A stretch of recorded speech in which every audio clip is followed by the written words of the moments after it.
본문의 말씀을 가지고 끝까지 사랑하심, 우리 제목 같이 한번 읽습니다. 끝까지 사랑하심이라는 제목으로 하나님 말씀 전하겠습니다. 1절부터 시작되는 본문 단락인데 예수 그리스도는 누구신가? 오늘 본문에서 주님을 잘 드러내 보입니다. 다름 아니라 예수 그리스도는 끝까지 사랑하시는 분이시다. 따라합니다. 끝까지 사랑하신다. 요한복음 13장 1절 하반절에 보시면 세상에 있는 자기 사람들을 사랑하시되 어떻게요?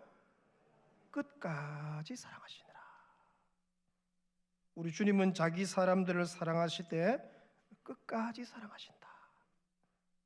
아멘도 안 하시고 언제 아멘 하시려고? 요 아멘 해야지. 끝까지 사랑하십니다.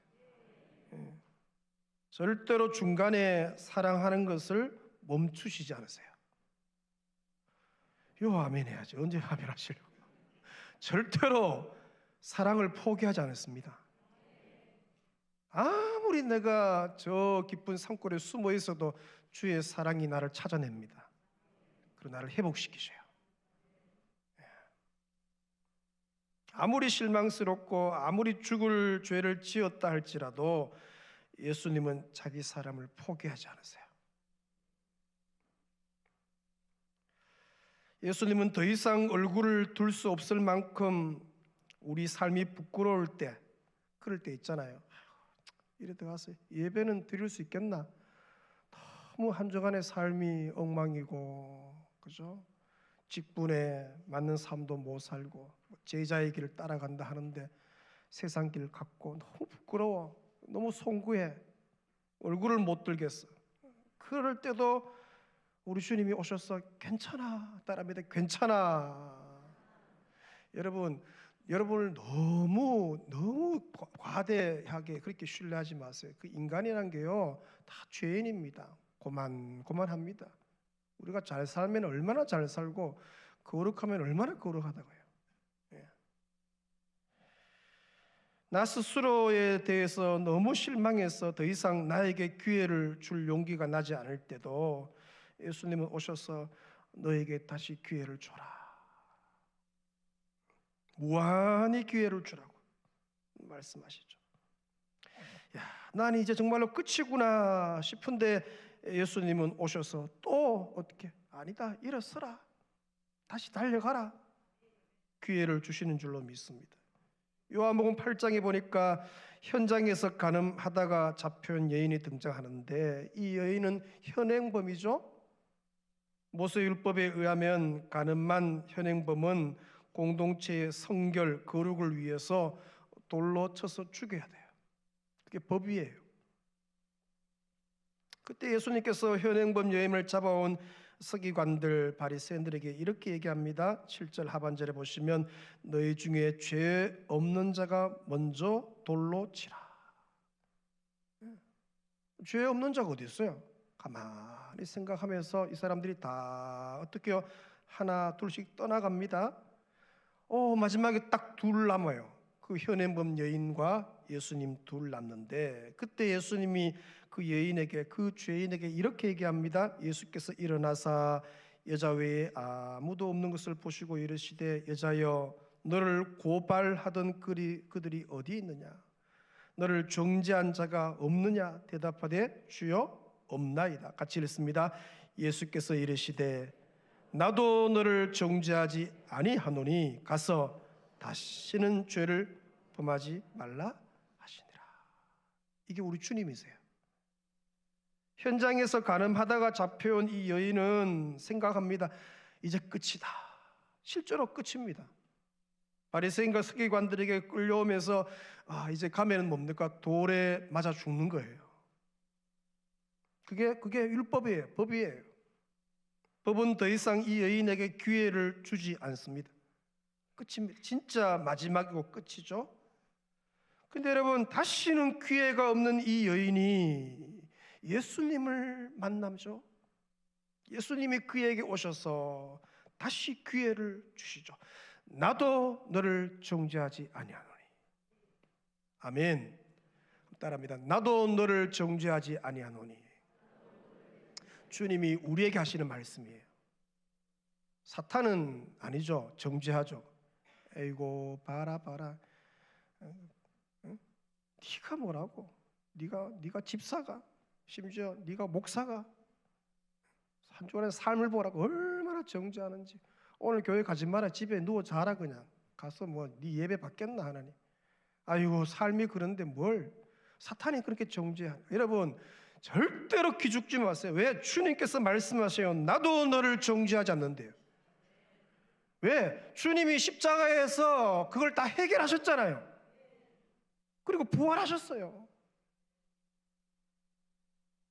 옆 사람한테 인사하십시다. 기죽지 마십시다. 예, 여러분 어깨 쫙 펴고 아멘. 기죽지 마세요. 사탄은 늘 정죄합니다. 다른 사람은 늘 정죄해요. 주님은 안 그래요. 나도 너를 정죄하지 않노니. 막다른 골목인데 예수님을 만나자 이 여인에게 다시 길이 열리죠. 길이 없었는데 길이 열리고 죽음이 확실해요. 이제 가면 죽는 거예요. 돌에 맞아 죽어요. 그런데 예수님을 만나자 이 여인에게 다시 생명이 주어지죠. 진짜 얼굴 들수, 왜? 현행범이니까. 요즘도 뭐 부끄러운 일인데 그 당시는 생각해 보세요. 현장에서 가늠하다가 잡혀왔으니까 얼마나 부끄러워요. 얼굴도 못 드는데 이 그런 수치의 여인이 예수님 만나니까 다시 얼굴을 들 수 있게 되었어요. 도저히 가릴 수 없는 수치와 부끄러움이 예수님을 만나자 그 부끄러움이 어떻게요? 보혈로 가리워지고 주의 옷자락으로 가리워지고 자신에게 완전 실망해서 더 이상 기회를 주고 싶지 않은데 예수님을 만나니까 어떻게요? 자기에게 다시 기회를 줘요. 그래, 다시 일어서자. 오늘 예배 드리고 나갈 때 한 주간 다시 힘차게 살아보자. 주님이 나를 용서하셨고 주님이 이렇게 나를 이렇게 세웠는데 한번 살아보자. 그런 기회를 주게 되는 거예요. 그 어떤 죄인도 예수님 만나면 다시 길이 열리고, 아멘. 예수님 만나면 다시 기회가 주어지고 다시 회복돼요. 참 우리 주님이 얼마나 좋은지. 우리 같으면 뭐 다리 몽둥이 부르겠죠. 근데 주님은 그렇지 않아요. 우리는 막다른 골목에서 진짜 절망해서 내가 이것밖에 안 되나 싶어서 주님께 와서 상한 심령으로 이래 기도하다가 성령 받고, 기도하다가 주님이 내 마음에 찾아오시고, 다 다른 사람 내보고 부정하다고 더럽다고 찾아오지도 않는데 주님은 내 가슴에 신방해 오시고 성령을 부으시고. 아멘. 여러분 꼭 기억해야 할 게 한 가지가 있는데, 지난 주간에도 뭐 20몇 세 된, 요즘은 너무 이게 매스컴에서 이제 자살하는 거, 우울증 이것 때문에 너무 마음껏 공개하는 게 가슴이 아팠어요. 너무 예쁘고. 그런데 여러분 아무리 막다른 골목이어도 절대로 자살은 안 됩니다. 정말 죽고 싶으면 어떻게요? 성도라면 기도하다가 죽을 생각해야지. 자살했는데 보니까 거기 이제 장례 지낼 때 십자가가 있는 거야. 가슴 아프잖아요. 금식 기도하다가 죽을 생각하고 주의 얼굴을 구하면 주님이 반드시 만나 주시고, 아멘. 다시 이렇게 세워주시고 다시 성령을 부으시고, 오늘 이 4부 예배 시간에 다시 기회를 주시는 예수님을 만나시기를 축원합니다. 아멘. 누가복음 19장에 보니까 동네 사람들로부터 더 이상의 기회를 얻지 못하는 한 사람이 등장해요. 여러분 잘 아는 여리고 세무서장 삭개오. 이분은 동네 사람들을 속여서 등쳐먹은 거죠. 빼앗은 재물로 부자가 되었는데, 그러니까 진짜 나쁜 사람이에요. 죄인의 대명사 아닙니까? 세리는. 그래서 동네 사람들이 그를 이렇게 부릅니다. 7절에 보니까 무사람이 보고 수군거려 가로되 저가 어떻게요? 죄인의 집. 이름도 안 불러요. 죄인이에요. 진짜 상종하지 못할 죄인이에요. 그래서 아무도 그와 교제하지 않고, 그죠? 그의 집에 놀러 가는 사람이 아무도 없어요. 놀러 가는 사람. 그의 마음을 이렇게 똑똑똑 와서 이렇게 두드린 사람 아무도 없어요. 함께 식사하는 사람도 없고 철저히 왕따예요. 아무도 그에게 기회를 안 줘요. 근데 여러분, 그런 지옥 갈 죄인 삭개오를 예수님이 만나러 오세요. 우리 같으면 예수님 만나지 마세요. 저 사람은 지옥 갈 사람이에요. 근데 예수님은 달라요. 예수님은 사랑이 끝까지 사랑하는 거잖아요. 만나 주시죠.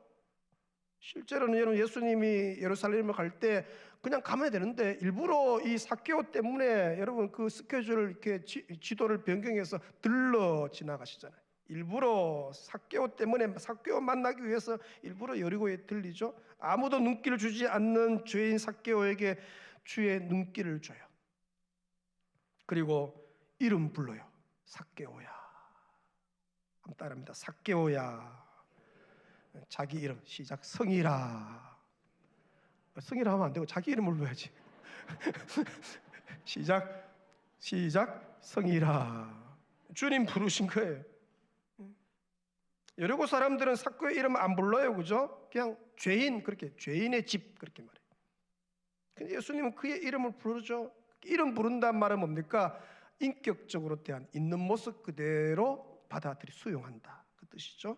아무도 방문하지 않는 그의 집에 신방 가요.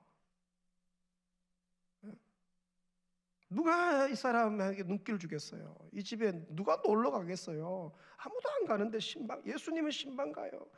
그리고 그 죄인과 함께 밥 먹어요. 그죠? 우리 주님이 얼마나 좋으신지. 아무도 눈길 안 주고 아무도 무시해도 주님은 내게 신방에 오시고 나와 함께 더불어 먹으시고, 최종적으로 이 죄인 삭개오에게 이렇게 선포합니다. 9절 보시면 예수께서 이르시되 오늘 구원이 이 집에 어떻게요? 이르렀다. 기절할 일이죠. 다 지옥 갈 줄 알았는데 예수님이 하시는 말씀이 뭡니까? 구원이 이 집에 이르렀다. 주님 포기 안 하십니다, 여러분. 어떤 죄인이라 할지도 주님 포기하지 않으세요. 그의 사랑은 끝까지 갑니다. 중간에 그 사랑이 멈추지 않습니다.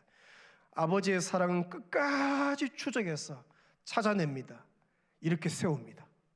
아무리 골방에, 그죠? 아무도 없는 곳에 있다 할지라도 주님은 빛보다 빨리 여러분을 찾아가시고 이렇게 세우십니다. 그게 아버지 사랑이에요. 죄인 삭개오에게 구원이 임했다. 기적 아닙니까, 여러분? 더 이상의 기회가 없던 이 삭개오가 예수님 만남으로 다시 기회가 찾아온 거죠. 영영 죄인으로밖에 살 수 없었던 그에게 구원이 선포되신 거예요. 그게 십자가예요. 내가 다 해결했다 아니면 내가 다 해결했다. 예수님을 만나니까 이 삭개오가 확 바뀌죠. 사람들이 막 정죄하고 좀 나쁜 놈 했다 안 바뀝니다, 여러분. 근데 예수님 만나니까 완전히 바뀌는 그의 고백이 8절이에요. 삭개오가 서서 주께 여짜오되 주여 보시옵소서 내 소유의 절반을 가난한 자들에게 주겠사오며 만일 누구의 것을 속여 빼앗은 일이 있으면 내 갑절이나 갚겠나이다. 완전히 달라진 거예요. 가치관이 변화된 거죠. 오직 돈만 알고 돈만 추구하던 그가 그의 소유를 예수님께 명의 이전하고 그리고 가난한 자들에게 다 기부합니다. 기부. 가치관이 바뀐 거예요. 예수님께서 끝까지 사랑하심으로 다시 기회를 주니까 사람이 변합니다. 변화는 거기서 이루어지는 거예요. 정죄한다고 율법으로 잣대를 댄다고 변하는 게 아닙니다. 오늘 이 시간에 다시 기회를 주시는 예수 그리스도를 인격적으로 만나시기를 축원합니다. 지금 여러분 곁에 오셨습니다. 임마누엘 하시 계시니까. 오늘 본문에서도 끝까지 사랑하심으로 다시 기회를 주시는 예수님이 우리가 등장하죠. 특별히 그의 제자들에게, 우리 잘 아는 베드로에게 오늘 다시 기회를 주시죠. 베드로 여러분 아는 것처럼 예수님을 진짜 사랑한 사람입니다. 아마 베드로만큼 예수님 사랑한 사람이 별로 없을 거예요. 그 베드로의 그 사랑, 열정, 열심 따라잡지 쉽지 않죠. 베드로는 매우 적극적으로 주님께 사랑을 표현했고 순종도 표현하고 믿음도 표현합니다. 여러분 아는 건 베드로의 신앙 고백, 그죠? 마태복음 16장 16절에 보니까 시몬 베드로가 대답하여 이르되 주는 그리스도시요 살아계신 하나님의 아들이시니다. 대단한 신앙 고백, 믿음이 좋다는 거예요. 뿐만 아니죠. 주님을 향한 베드로의 충성심은 얼마나 대단합니까? 마태복음 26장 33절에 보니까 베드로가 대답하여 이르되 모두 주를 버릴지라도 나는 결코 버리지 않겠나이다. 다 버려도 나는, 실제로 그 마음이 있었던 사람이에요. 35절에 베드로가 이르되 내가 주와 함께 죽을지언정 주를 부인하지 않겠나이다. 대단한 각오죠. 주와 함께 죽기로 결단해요.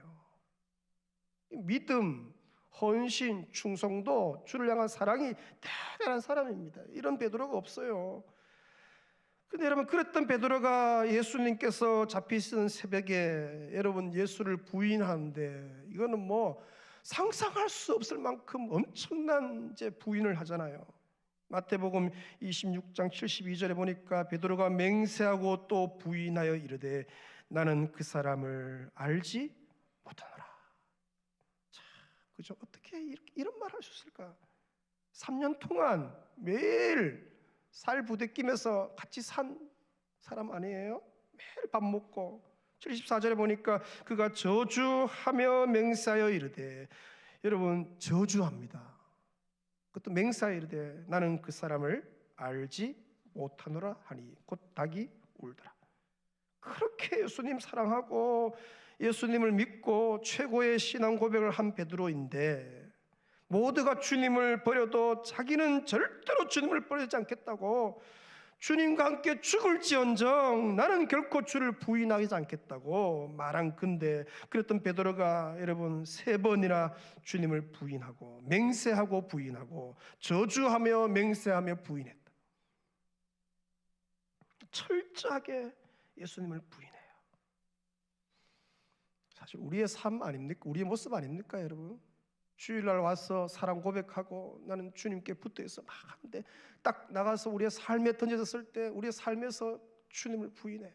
우리 모습이에요. 여러분, 예수님이 이 베드로가 부인할 때 장면을 자세히 보시면은 누가복음에는요 아주 특별한 표현을 하나 합니다. 61절 보시면 23장에 주께서 돌이켜 베드로를 뭐 했다고요? 보시니 베드로가 주의 말씀 곧 오늘 닭 울기 전에 너가 3번 나를 부인하리라 하심이 생각이 나서 밖에 나가서 심히 통곡하느니. 이게 뭐냐면 베드로가 주님을 맹세하고 부인할 때 베드로의 눈하고 예수님의 눈이 어떻게요? 탁 마주친다 그거예요.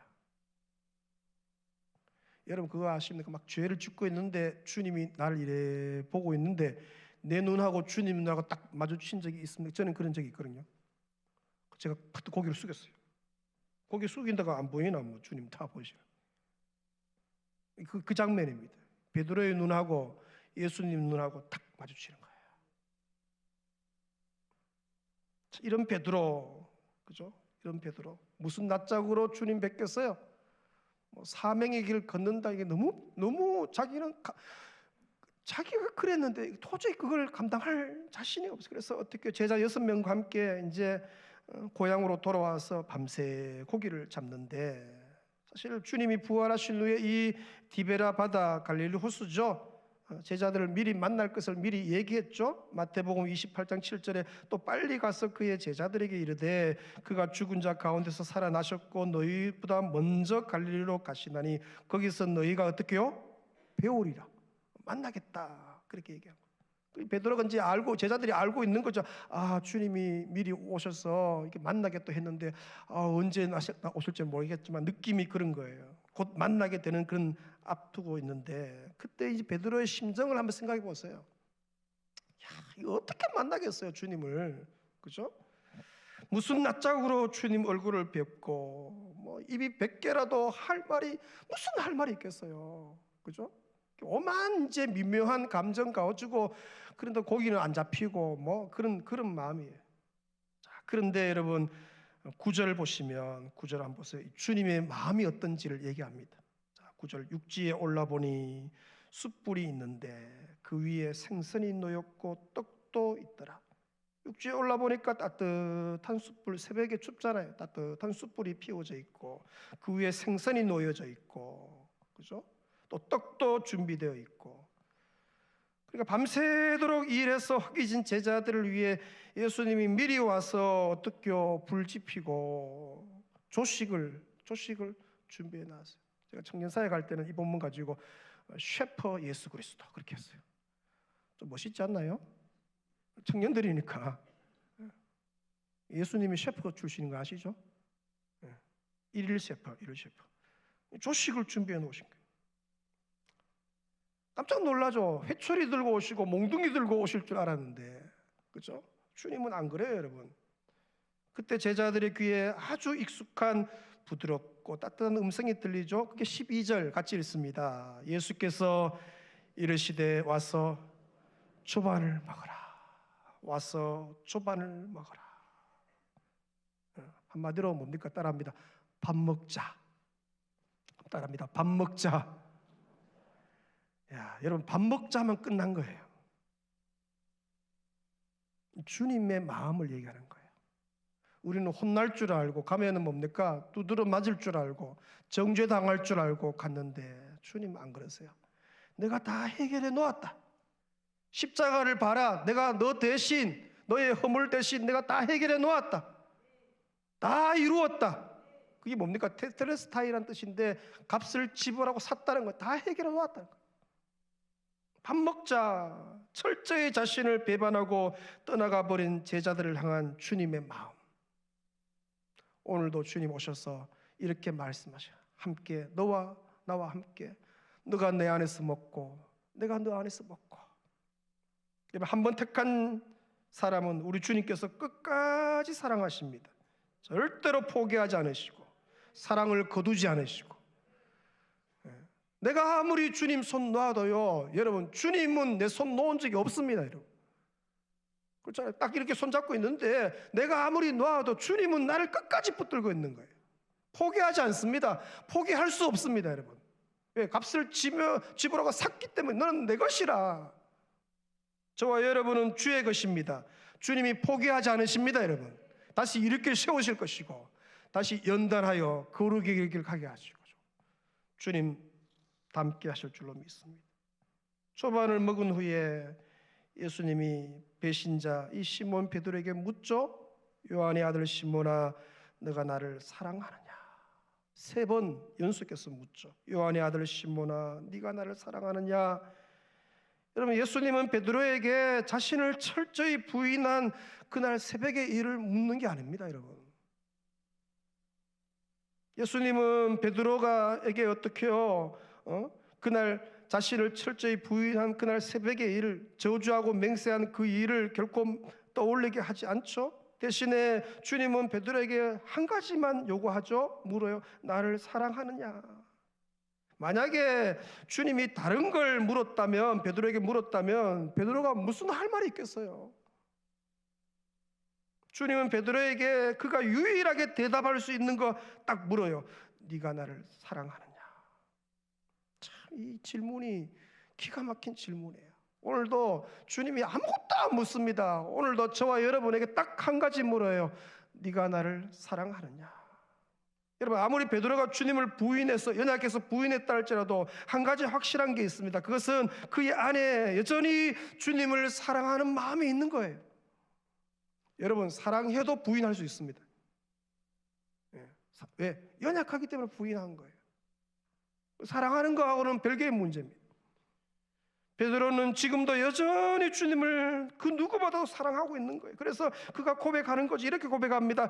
내가 주님을 사랑하는 줄 주님은 아시지 않습니까? 지금 이 시간 이 장소 사부 예배가 여러분 각자의 갈릴리 바닷가인 줄로 믿으시기 바랍니다. 동일하게 주님이 여러분에게 물으시죠. 너가 나를 사랑하느냐? 다른 질문 안 하십니다. 오직 한 가지. 네가 나를 사랑하느냐? 여러분, 우리가 주님 앞에 반듯하게 살지 못할 수도 있고, 어쩌면은 반복해서 죄를 짓고, 심지어 어젯밤에도 죄를 짓고 그럴 수도 있고, 향기 나는 삶이 아닐 수도 있고, 어쩌면 멀찍이 주님을 따라가는 그런 삶일 수도 있지만, 그러나 한 가지 분명한 것은 내 안에 내가 주님을 사랑하고 있는 것. 예수님은 자기 사람을 사랑하시되 끝까지 사랑하십니다. 날마다 오셔서 다시 기회를 주시는 분이시고, 여러분이 어떤 형편에 있든지 어떤 자리에 있든지 우리 주님은 오늘 다시 오셔서 기회를 주시고 이렇게 세워주시고 새 힘 주시는 줄로 믿습니다. 예수님으로부터 다시 기회를 받은 저와 여러분이 해야 할 일이 뭘까요? 첫째는요, 자기 자신에게 기회를 다시 주는 것입니다. 주님께서 나에게 기회를 줬으니까 내가 나에게 기회를 줘야 되죠. 어떤 사람은 주님께서 기회를 주셨음에도 불구하고 자기가 자기에게 기회를 안 줘요. 내가 어떻게 그럴 수 있습니다, 여러분. 그만큼 우리가 연약한 인생이에요. 인정하셔야 돼요. 자기에게 기회 주지 않는 것, 그건 잘못된 것이죠. 여러분 자신을 사랑하시기를 축원합니다. 사랑하시기를 축원합니다. 여러분 자신에 대해서 오래 참아주셔야 돼요. 포기하고 싶죠? 안 될 것 같죠? 아닙니다. 참아주셔야 돼요. 결코 자신을 포기해서는 안 돼요. 여러분 자신을 믿어주시고 격려하고 지지해야 하는 것이죠. 따라합니다. 내 영혼아 담대하라. 여러분 스스로에 대해서 자꾸 선포해야 돼요. 힘을 내라. 다시 고개 들어라. 일어서라. 둘째, 타인에게 기회를 줘야 되죠. 내가 예수님부터 기회를 받았으니까 내가 다른 사람에게 기회를 줘야 돼요. 첫째는요, 배우자에게 기회를 줘야 돼요. 끝이다 이제 당신하고는. 아닙니다. 배우자에게 기회를 줘야 돼요. 자녀에게 기회를 줘야 되죠. 자녀에게. 여러분 자녀들을 포기하지 마시기를 축원합니다. 주님이 포기 안 했으니까. 사랑방 식구들에게, 성도들에게 기회를 줘야 되죠. 여러분의 회사 동료들에게 기회를 줘야 되고, 학교 친구들에게 기회를 줘야 되죠. 왜? 부활하신 예수님이 그 인생을 지나가면 변화되지 않을 사람이 단 한 사람도 없기 때문에. 그게 부활의 능력이에요. 여러분 삭개오도 변화시키고 그 현장면 그 우물가의 여인도 변화시키는데, 우리 주님은 그 누구도 새롭게 하시고 고치시고 삼위실 줄로 믿습니다. 그러므로 기회를 주시길 주 이름으로 축원합니다. 이 말씀 붙들고 이 한 주간도 다시 일어서서 믿음의 길을 걷는, 제자 길을 걷는 신실한 백성들 되시기를 축원합니다. 우리 찬양하면서 말씀 묵상합니다. 그 자리 다 일어서 쉬어서, 아주 옛날 곡이지만 오늘 본문의 찬양입니다. 갈릴리 바닷가에서 주님은 시몬에게 물으셨네. 갈릴리 바닷가에서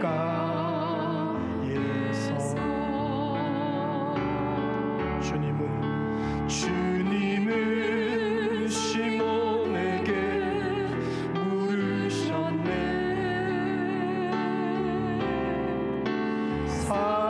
사랑하는 시몬아, 넌 날 사랑하느냐?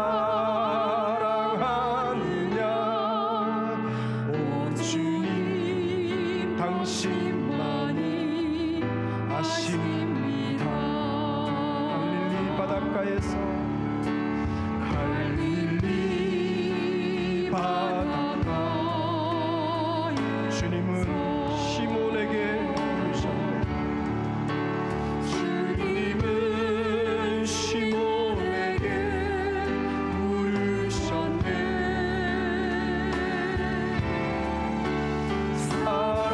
사랑하는 시몬아, 넌 날 사랑하느냐?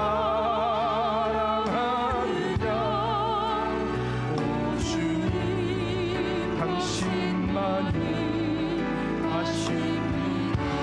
자기 이름을 넣어서 찬양합니다. 갈릴리 바닷가에서, 갈릴리 바닷가에서 주님은 성일에게 물으셨네. 주님은 성일에게 물으셨네.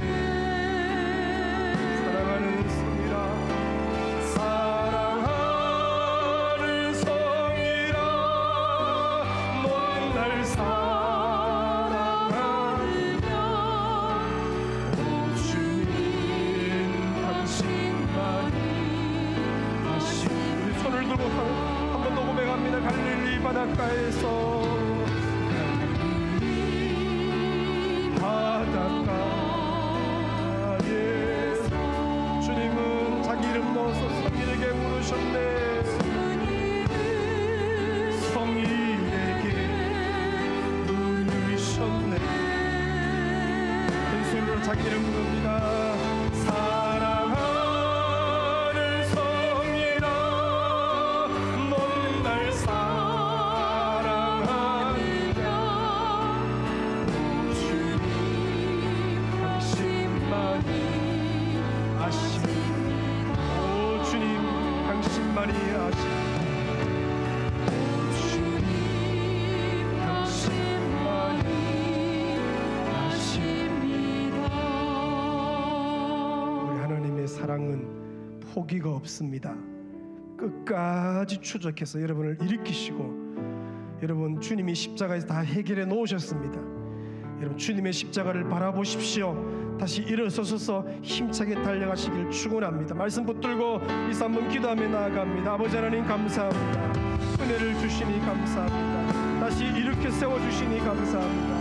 다시 기회를 주시니 감사합니다. 포기하지 않으시니 감사합니다. 끝까지 사랑하시니 감사합니다. 아버지 벌떡 일어나서 주의 손잡고 다시 일어서는 온 백성들에게 역사하여 주시기를 원합니다. 아버지 은혜를 다하셔서 감사합니다. 주여 오늘 이 사부 예배가 갈릴리 바닷가인 줄을 믿습니다. 주님이 물으실 때 대답합니다. 내가 주님을 사랑하는 줄 우리 주님이 아십니다. 아버지 은혜를 다하여 주옵소서. 주여 내 안에 주님 사랑하는 마음이 있습니다. 이 사랑을 고백하오. 주여 역사하여 주시옵소서. 다시 일어서고 다시 회복되고 다시 달려가는 온 식구들 될 수 있도록 도와주옵소서. 부활하신 주님께서 이 시간에 오셔서 주여 부르시니 감사합니다. 주여 역사하시니 감사합니다. 십자가 말씀하시니 감사합니다. 그 실사랑으로 충만하여 주시고 역사하여 주시옵소서. 이렇게 세워주시니 감사합니다. 아버지 이 사랑으로 충만하게 하여 주옵소서. 하나님 아버지 부활하신 주님께서 이 시간 내게도 오셔서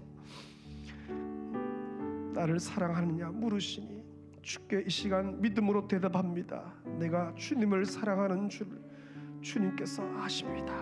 비록 내 삶이 향기나는 삶이 아니고 부끄럽기도 하고 감히 얼굴을 들 수 없는 삶이라 할지라도 내 안에 주 예수 사랑하는 마음이 있사오니 이걸 주님이 아시오니 주여 이 고백을 받아 주옵소서.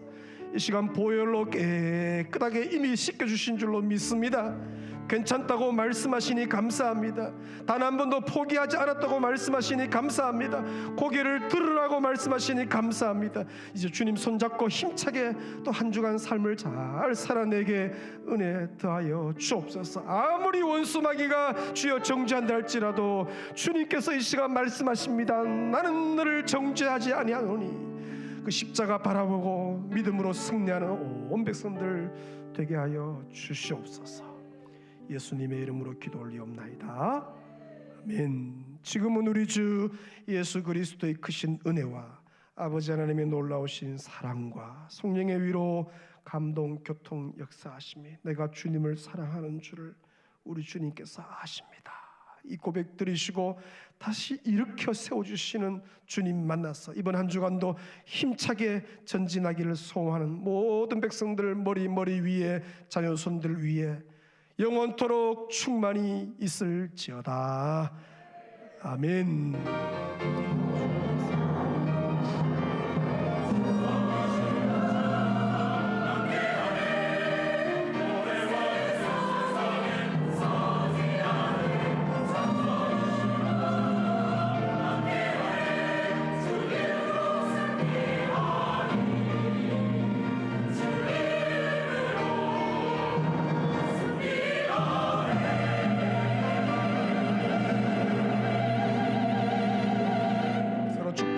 그대 섬김을 격려합니다.